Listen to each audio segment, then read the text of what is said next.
So, dear students, welcome again in this lecture room. So, as you know that we are discussing this photosynthesis, and we have completed a number of topics under this heading. तो आप जानते हैं कि कल हमने जो topic शुरू किया दैट वाज डार्क रिएक्शन, यानी उससे पहले मैंने लाइट रिएक्शन कंप्लीट की। तो उससे मैंने बताया कि इन जो आउटपुट ऑफ लाइट रिएक्शन होता है that is assimilatory power and oxygen, है ना, ATP एंड NADPH। तो ये एसिमिलेटरी पावर यही इस डार्क रिएक्शन में इस्तेमाल होता है। तो उसके बाद मैंने ये डार्क रिएक्शन कहा कि it is named by various names, it may be called as true chemical reaction, it is also called as dark phase, it is also called as carbon dioxide fixation, it is also called as carbon dioxide reduction. तो इसके बहुत से नाम हैं। तो उसके बाद मैंने बताया कि ये डार्क रिएक्शन है, उस पर सबसे ज़्यादा जो काम की दैट वाज मेल्विन कैल्विन। क्या तो उसने वो एक्सपेरिमेंट का जो मैंने बताया आपको क्लोरीला पर किया, तो मैंने उसमें बता दिया कि उसने क्लोरीला जो एल्गी है उसका सस्पेंशन दे लिया सोल्यूशन। तो उसमें मैं एक चीज़ बताना आपको भूल गया। तो जब उसने ये एल्गी लिया, उसका सोल्यूशन या सस्पेंशन जो बनाया, तो उसमें जब उसको किल किया तो ही use the chemical that is called as methanol. ये आप लिख लो, methanol, and a chemical substance he used methanol to kill this algae। तो उसके बाद उसने उसमें टेक्निक जो इस्तेमाल की दैट वाज पेपर क्रोमेटोग्राफी। तो उसके ज़रिए से जो बहुत से क्वेश्चन अराइज हुए इस फोटोसिंथेसिस में कि जो ये कार्बन डाइऑक्साइड है इसके साथ पहला कौन कंपाउंड रिएक्ट करेगा, या फर्स्ट कंपाउंड कौन है जो इस कार्बन के साथ कंबाइन होता है, और यहाँ से फर्स्ट स्टेबल प्रोडक्ट जो बनता है वो कौन है। तो ये एक्सपेरिमेंट मेल्विन कैल्विन ने किया, जिस पर उसको नोबेल प्राइज़ भी दिया गया। तो ये कल हमने डिस्कस किया। तो उसके बाद मैंने कहा जो ये डार्क रिएक्शन है ये it takes place in 3 phases और steps. Number 1 is called as carboxylation. अगर आपको याद होगा, ये मैंने कल बताया। तो जो दूसरा स्टेप इसका that is called as reduction, second step is reduction, third step is regeneration of RUBP। क्योंकि यहाँ मैंने बताया यहाँ पर जो कंपाउंड पहला इसके साथ combine that is called as RUBP। ये कल हमने बताया रिबोलोजन 5 बाईफॉस्फेट।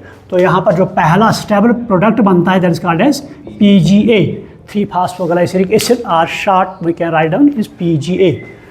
तो यहाँ तक हमने कल पढ़ा।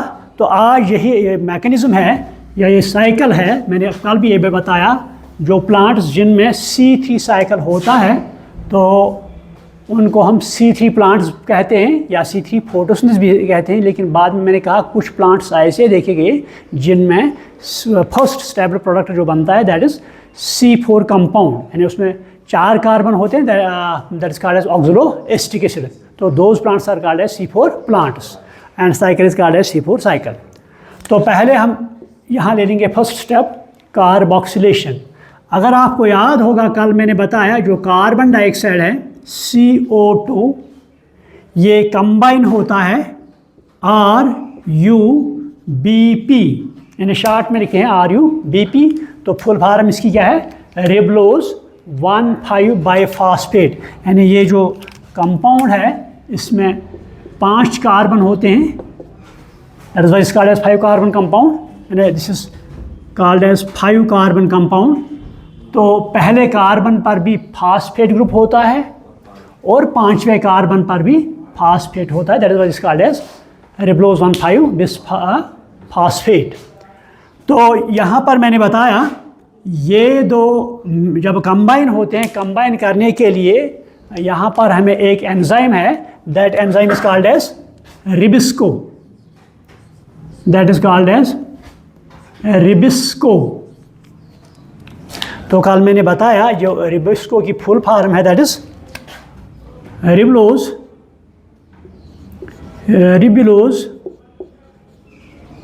Bisphosphate phosphate carboxylase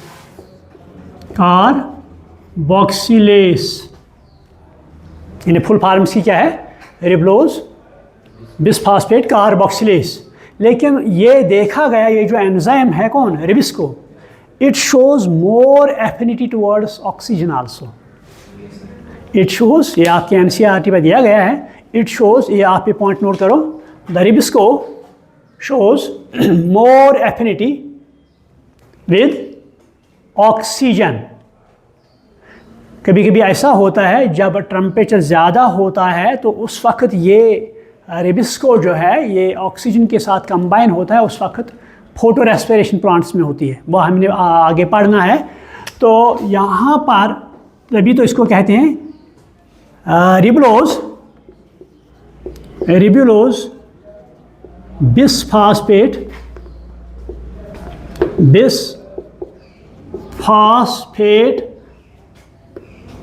carboxylase oxygenase at that time this is also called as oxygenase. In short we can write this at that time called as oxygenase. जब टेम्परेचर ज़्यादा हो तो यहाँ पर it shows affinity towards oxygen, at that time it is also called as oxygenase. Clear? तो ये enzyme carbon dioxide in दो को मिलाने में एड करता है। तो यहाँ पर फर्स्ट स्टेबल प्रोडक्ट जो बनता है that is called as PGA,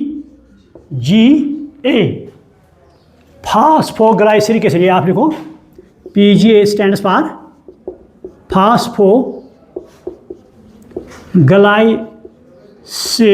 acid. तो ये फास्फोग्लाइसरिक एसिड जो है इसमें 3 कार्बन होते हैं। फास्फोग्लाइसरिक कितने में, इसमें 3 कार्बन होते हैं। तो तीसरे कार्बन पर फास्फेट ग्रुप प्रेजेंट होता है तो इसको हम 3 फास्फोग्लाइसरिक एसिड भी कहेंगे, या इन शॉर्ट 3PGA, या in short we can say PGA। तो यहाँ पर ये C3 कार्बन कंपाउंड है, इसमें 3 कार्बन एटम्स है। तो यहाँ पर अगर आपने देखा या आपको याद होगा जब हम फोटोसिंथेसिस की इक्वेशन लिखते हैं वहाँ पर क्या लिखते हैं, 6 टाइम्स CO2 है ना, हम लिखते हैं 6 टाइम्स। तो यहाँ पर भी मैं लिखूँ 6 टाइम्स CO2। तो यहाँ पर जो ये फास्फोग्लाइसरिक एसिड बनेंगे तो ये 12 मॉलिक्यूल्स बनेंगे। कितने? तो यहाँ पर मैं लिखूँ इसका 12M। 12M means these are 12 molecules. कौन? ये जो फास्फोग्लाइसरिक एसिड बने यहाँ पर, तो यहाँ पर ये कितने बने, 12 मॉलिक्यूल्स। तो उसके बाद इस फास्फोग्लाइसरिक एसिड जो है तो इसके तीसरे कार्बन पर फास्फेट है। तो यहाँ पर अब इसमें जो हमने एसिमिलेटरी पावर ATP और NADPH जो बना किस में, लाइट फेस में, तो यहाँ पर इस्तेमाल होता है। यहाँ पर 12 ATP मॉलिक्यूल्स आएंगे। इस स्टेप पर याद रखो क्योंकि यही क्वेश्चन पर ऑब्जेक्टिव आते हैं। तो जब ये फास्फोग्लाइसरिक एसिड बना यहाँ पर, तो इसके बाद यहाँ पर ATP आएंगे, कितने मॉलिक्यूल्स, 12, क्योंकि यहाँ पर कितने हैं, 12 है ना। फास्फोग्लाइसरिक एसिड जो है ये 12 मॉलिक्यूल्स हैं। जाहिर सी बात है हर एक के साथ एक ATP मेरे आएगा, तो it means there will be 12 ATP molecules. तो यहाँ पर क्या होगा, इनमें हर में से एक फास्फेट ग्रुप यहाँ से रिमूव होगा। वो किसके साथ, PGA के साथ। तो वह पहले कार्बन पर आएगा। ये जो AT पहले मैं एक मॉलिक्यूल ले लूँ यहाँ पर, PGA प्लस ATP, शार्ट में है आप समझाने के लिए, PGA प्लस ATP। यहाँ पर 3 फास्फेट है ना, इस तरह है ये P और P। जो ये कार्बन है ये फास्फेट है, ये यहाँ से रिमूव होगा, बाहर निकलेगा, तो किस पर, फर्स्ट कार्बन पर आएगा फास्फोग्लाइसरिक एसिड के पर। आपको समझ में आ गया, ये ATP फास्फोग्लाइसरिक एसिड के साथ कंबाइन होगा, तो यहाँ से ये 3rd फास्फेट ग्रुप है, ये यहाँ से रिमूव होगा, कहाँ पर आएगा, first carbon of PGA। Clear? तो बाकी क्या रहेंगे और ADP है ना, इट विल गिव ADP, क्योंकि ये 12 है, 12 molecules are there, so 12 molecules of ATP will here come, they will give 12 molecules of ADP, और जो 12 molecules of phosphate है ये यहाँ पर आएंगे। क्लियर, यहाँ तक समझ में आ गया कि फिर से कहूँ? तो उसके बाद यहाँ पर ये क्या देगा, वहाँ आप लिखेंगे 1,3 die phospho 1,3 die phospho glyceric acid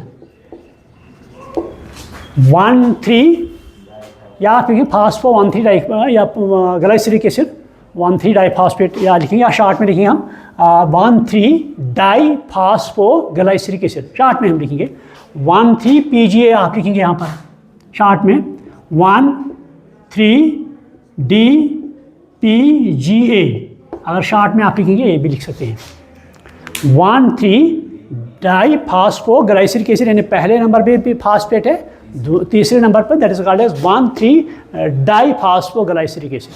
clear, यहाँ तक समझ में आ गया? तो ये 12 मॉलिक्यूल्स है, यहाँ फिर से मैं लिखूँ 12 मॉलिक्यूल्स यहाँ पर। जिस पॉइंट पर आपको कोई कन्फ्यूजन हो please at that time tell me 12 molecules, ये तो 12 मॉलिक्यूल्स हैं। तो उसके बाद यहाँ पर इसकी रिडक्शन अब होगी, यहाँ दिस इज कॉल्ड एज, यहाँ तक आ गया, this is called as carboxylation. तो कार्बोक्सिलेशन में क्या हुआ, carbon dioxide plus RuBP in the presence of RuBisCO gives PGA phosphoglyceric acid. तो उसके बाद 12 मॉलिक्यूल्स आते हैं कौन, ATP, they combine is with this phosphoglyceric acid, they give 1,3 diphosphoglyceric acid, या ग्लाइसरेट भी आप लिख सकते हैं, क्योंकि आप बुक में पढ़ेंगे फास्फोग्लाइसरेट, आप मतलब कन्फ्यूजन तो नहीं होना, that is glyceric acid. Clear. तो उसके बाद क्या होगा यहाँ पर, अब यहाँ पर NADPH आएंगे, NADPH यहाँ पर आएंगे, कितने होंगे ये तो 12 यहाँ है, ये कितने में आएंगे 12, क्योंकि 12 है ना यहाँ पर 12 मॉलिक्यूल्स, मैं यहाँ लिखूँ 12 NADPH, क्योंकि यहाँ हमें 12 मॉलिक्यूल्स आप जिस फास्फोग्लाइसरिक एसिड हैं, तो 12 के साथ हमें यहाँ हाइड्रोजन निकलेगा वहाँ से, तो यहाँ से हाइड्रोजन ये यहाँ से रिमूव होगा, इसको ऑक्सीडेशन होगी, तो ये क्या देगा, ये ज़्यादा मेरे ख्याल में ऊपर आए, नीचे लिखूँ, यहाँ पर NADPH 12 है यहाँ पर, ठीक। तो यहाँ पर क्या देंगे 12 NADP, तो यहाँ पर ये क्या देगा 1,3 डाई फास्फोग्लाइसरल डेहाइड।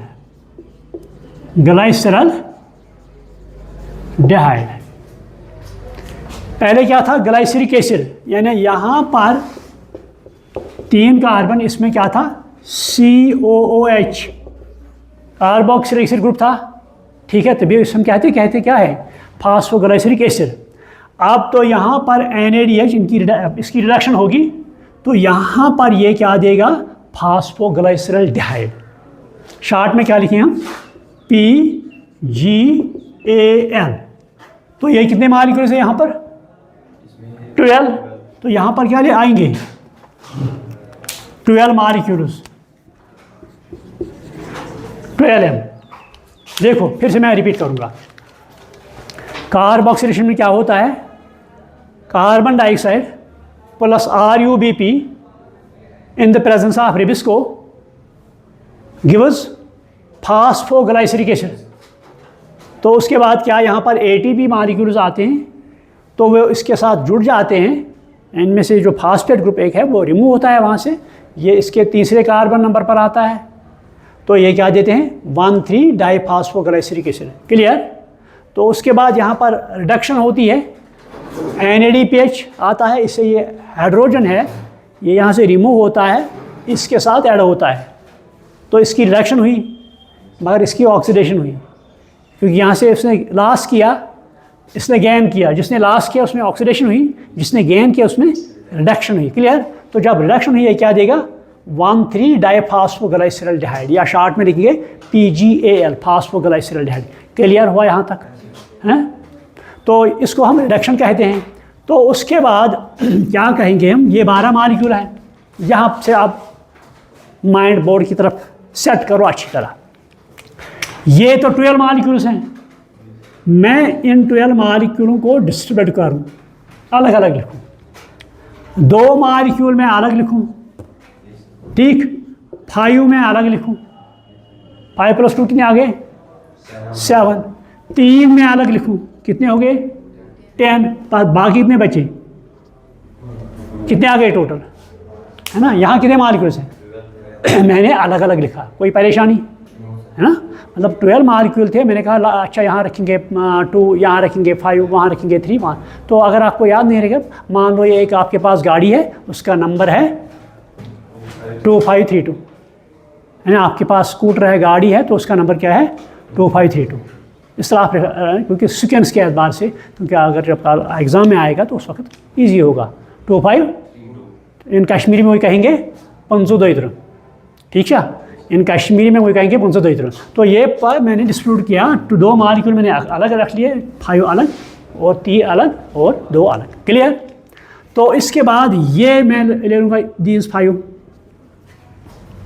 ठीक। तो यहाँ पर इन 5 मालिक्यूल्स जो हैं, ये फास्फोग्लाइसरल्डिहाइड है, इसमें CHO ग्रुप है ना। ग्लाइसरल्डिहाइड क्या होता है? CHO। तो इनमें आइसोमेराइजेशन होगी। क्या होगी? यहाँ पर आइसोमेराइजेशन होगी। आइसोमेराइजेशन क्या है? यहाँ पर स्ट्रक्चरल चेंज होगी। केमिकल फार्मूला सेम रहेंगे, जितने कार्बन वो सेम रहेंगे, जितने हाइड्रोजन सेम रहेंगे, ऑक्सीजन क्या भी है इसमें वो तो सेम रहेंगे, इनमें कोई चेंज नहीं होगी, बल्कि इनका स्ट्रक्चर ग्रुप पहले क्या था? CHO, इसमें थोड़ा बहुत चेंज होगी। That is called as isomerisation. तो यहाँ पर एंजाइम आइसोमेरेस आएगा। क्लियर? तो ये क्या देगा? Dihydroxy acetone phosphate. यहाँ पर मैं लिखूँ DHAP, stands for dihydroxy acetone phosphate. अब ये लिखो, ये जो 5 मालिक्यूल्स यहाँ है, क्योंकि हमने अब देखना है, हम रिएक्शन क्या लिखते हैं यहाँ पर? 6 times carbon dioxide plus 6 times water, है ना? तो क्या देते हैं? C6H12। ये हमने देखना है ये कहाँ बनता है।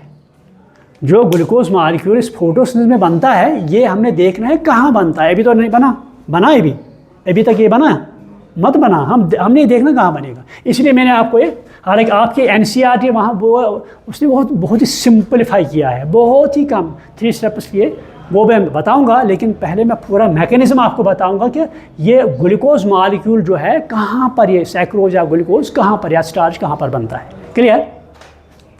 तो ये 5 मालिक्यूल जो फास्फोग्लाइसरल्डिहाइड है, इनमें हमने आइसोमेराइजेशन की। तो यहाँ पर क्या दिया उन्होंने? डाईहाइड्रॉक्सी एसीटोन फास्फेट। तो कितने मालिक्यूल? ये 5 हैं, है ना? ये 5 है। कार्बन कितने होंगे इसमें? एक में कितने कार्बन? 3, है ना? 3 कार्बन कंपाउंड। यहाँ पर लिखूँ C3, ये भी C3 है, तो ये भी क्या है? ये सारी के सारे C3 है, ये सारी के सारे, इनमें 3 कार्बन एटम है। तो ये कितने मालिक्यूल्स हैं? 5। इनको हुई आइसोमेराइजेशन, दिया क्या? डाईहाइड्रॉक्सी एसीटोन फास्फेट। अब मैं इनको फर्दर डिस्ट्रीब्यूट करूं, डिवाइड, ठीक। 2 मालिक्यूल मैं अलग रख लूँ, 3 अलग। ये कितने मालिक्यूल हैं? 5। कितने हैं ये? 5 हैं। तो 2 मैं अलग रखूँ, 3 में अलग। हालांकि मुझे आपको बताना है, सिखाना है कि जो ग्लूकोज है कहाँ पर बनता है, इसीलिए मैंने इतना ये लंबा चौड़ा खींचा है। देखो अब क्या होगा, अब ये 3 यहाँ पर मॉलिक्यूल्स आएंगे, ये इन 3 के साथ कंबाइन होंगे। यहाँ पर आप अपना जो माइंड है अच्छी तरह कंसंट्रेट करो बोर्ड पर। यहाँ के 3 मॉलिक्यूल मगर है क्या? फास्फोग्लाइसरल्डिहाइड। तीन मालिक्यूल के साथ डाइहाइड्रोक्सी एसीटोन फास्फेट, या आप अच्छी तरह से सीखो। इसमें कितने कार्बन हैं? ये भी C3 है, ये भी C3 है ना, तीन तीन कितने बने? 6। तो कितने कार्बन आएंगे इसमें? 6 कार्बन। पहले एक ले लेंगे सिर्फ। यहाँ पर एक में 3 कार्बन है, यानी ये C3 है। यहाँ पर भी एक में 3 कार्बन है, इसके 3 कार्बन आ गए, इसके 3 कार्बन आ गए, ये क्या देगा? 6 कार्बन कंपाउंड। तो जो ये 6 कार्बन कंपाउंड देगा, मैं थोड़ा मैं शार्ट कर लूँ क्योंकि आएगा नहीं, थोड़ा सा शार्ट कर लूँ मैं। यहाँ पर 2 मालिक्यूल्स, यहाँ पर 5 मालिक्यूल्स, यहाँ पर 3, तो यहाँ पर 2। तो इन 5 की जो है यहाँ पर हमने आइसोमेराइजेशन की, आइसोमेराइजेशन। तो ये क्या देगा? Di hydroxy acetone phosphate, DHAP।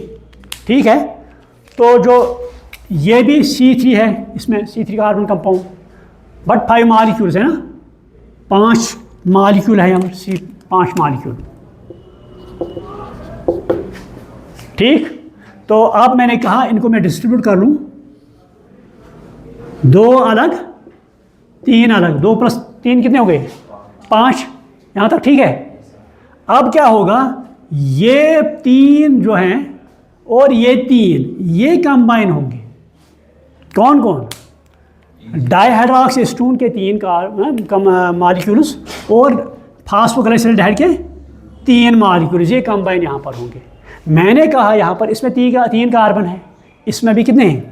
3 carbon, 3 + 3 6 हो गए। तो क्या ये कंपाउंड जो बनेगा इसमें कितने कार्बन होंगे? That will be called 6 carbon compound. तो यहाँ पर बनाऊंगा मैं, यहाँ पर ये देगा 1 2 3 4, यहाँ अलग लिखेंगे, यहाँ पर 1 2, एक मिनट, यहाँ पर बनाएंगे इसको,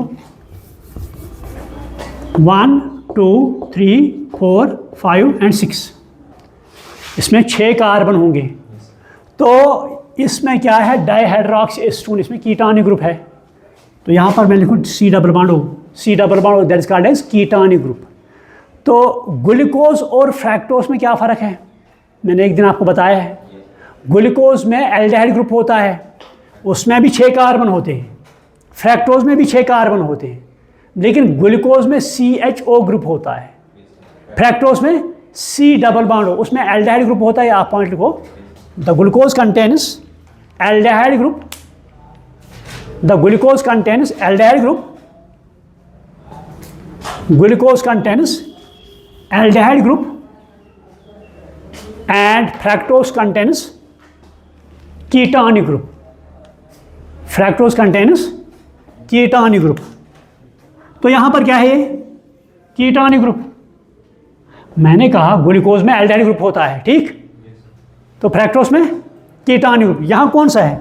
कीटाणु ग्रुप। इसको ग्लूकोज कहेंगे या फ्रैक्टोज, है ना? तो ये क्या देगा यहाँ पर?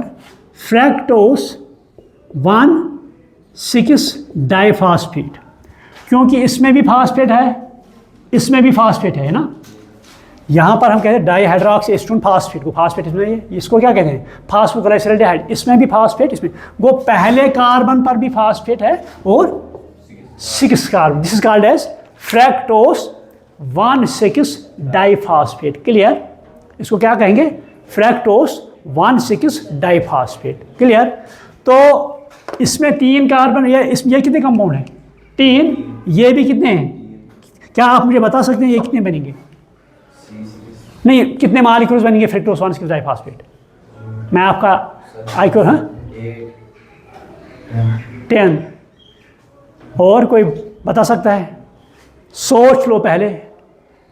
यहाँ पर ये 3 मालिक्यूल है, देखो 3 मालिक्यूल है ना, 3 मालिक्यूल। तो एक मालिक्यूल में कितने कार्बन है? एक मालिक्यूल में कितने कार्बन?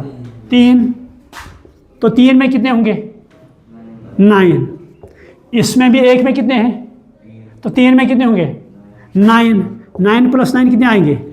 18। तो ये क्या बना? फ्रैक्टोज। इस एक में कितने कार्बन हैं? एक में गिनो ना,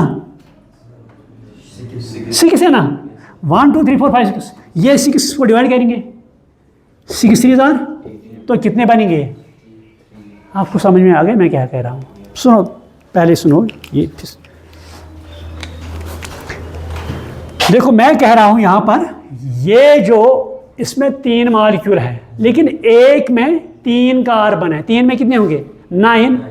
इसमें भी एक में 3 कार्बन है, 3 में कितने होंगे? 9। 9 + 9 कितने आएंगे? यहाँ पर हमें फ्रैक्टोज बनता है, फ्रैक्टोज में कितने कार्बन है? तो 6 18 को डिवाइड करेंगे, कितने आएंगे? तो ये कितने मॉलिक्यूल बनेंगे? समझ में आ गया कि नहीं आ गया? हैं? समझ में आ गया?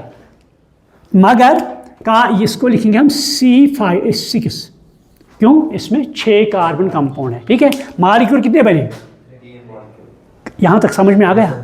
तो उसके बाद क्या होगा, यहाँ पर इसमें पहले कार्बन पर भी फास्फेट है, छठे कार्बन पर भी फास्फेट है। यहाँ ये रिमूव होगा, पहले कार्बन पर जो फास्फेट है ये रिमूव होगा, तो ये क्या देगा? Fructose 6 phosphate. यहाँ पर एक ही रहा ना, this will be called as fructose 6 phosphate. मगर मॉलिक्यूल कितने हैं? है ना, 3 है ना। तो यहाँ पर एक मॉलिक्यूल जो है इसको आइसोमेराइजेशन होगी।